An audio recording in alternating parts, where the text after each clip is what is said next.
ልብ ውስጥ አሉ ክፍተት አለ ወደ አላህ በመቅረብ እንጂ ምንም ነገር የማይሞላው አሉ። ጋፕ አለ። ልብ ውስጥ ብቸኝነት አለ አላህ ጋር በመቅረብ እንጂ የማይሞላ የማይወገድ የሆነ ዓለም ቢከብህ ያን ብቸኝነት ልታስወግደው አትችልም።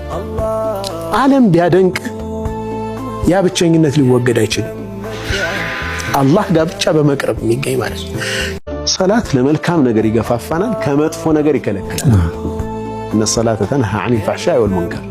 ሐቂቃ ከሰላት ጋር ግንኙነት ያለው ሰው የእውነት ሰላት ማለት ነው። ይሄ ኹሹዕን ለማምጣት እንደውም ኹሹዕን ለማምጣት አንድ ሰው ምን አለ፣ አንድ ዓሊም ምን ሲል ሰማሁ፣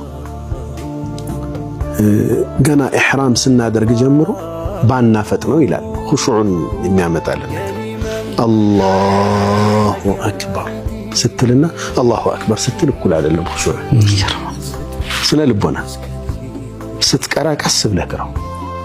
ሩኩዕ ስታደርግ አላሁ አክበር ሰሚዐ አላሁ ሊመን ሐሚደ ትልቅ ኢምፓክት አለው በአንተ ላይ። ደንቅ ነው በጣም የሚገርማችሁ።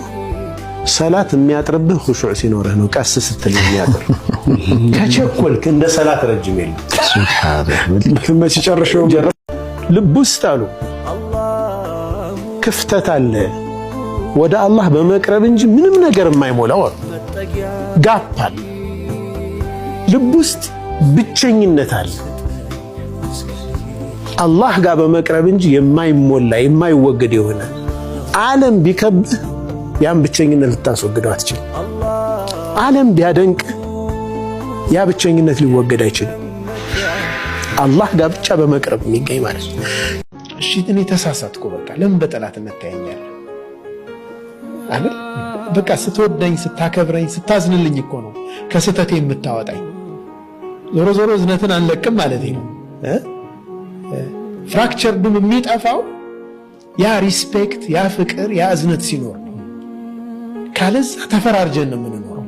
በብሔርም ተፈራርጀን፣ በሃይማኖትም ተፈራርጀን። ሃይማኖት ስል እኔ እኮ እንደው የነብዩ ሰለላሁ ዐለይሂ ወሰለም ሐያት ሐቂቃ በደንብ ሴት ልጅ በኃይለኝነት አትገዛም። ሴት ልጅ በፍቅር ነው የምትገዛው። ፍቅር በሰጠናቸው ቁጥር ሴቶች የበለጠ ለኛ ይቀርባሉ። ኃይለኛ በሆንባቸው ቁጥር ከኛ ይርቃሉ። ይህ ተፈጥሯዊ ነው። ሴቶች ብቻ ስለሆኑ ሳይሆን ማንኛውም ሰው ወለው ኩንተ ፈዘን ገሊዘል ቀልቢ ለንፈዱ ምን ሐውሊክ ነው ያላቸው ነቢዩን ሰለላሁ ዐለይሂ ወሰለም። አላሁ ስብሓነሁ ወተዓላ አንተ ኃይለኛ ደረቅ ብትሆን ኖሮ ከዙሪያ ብትን ይሉ ነበር፣ ሰሓቦች አይቀርቡም ነበር። ወሕይ እየወረደላቸው ብዙ ተአምር አላህ ስብሓነሁ ወተዓላ እያሳያቸው ኃይለኛ ብትሆን ኖሮ በዙሪያ አይሰባሰቡም ነበር ይላቸዋል። እኛ ደግሞ ትንሽ ኃይለኝነት ይበቀናል ሰዎችን ከኛ ለማራቅ። ነገር ግን ዝቅ ማለት በፍቅር መቅረብ ትዳራችንንም ያሳምራል፣ ማንኛውንም አይነት ሪሌሽናችንንም የተዋበ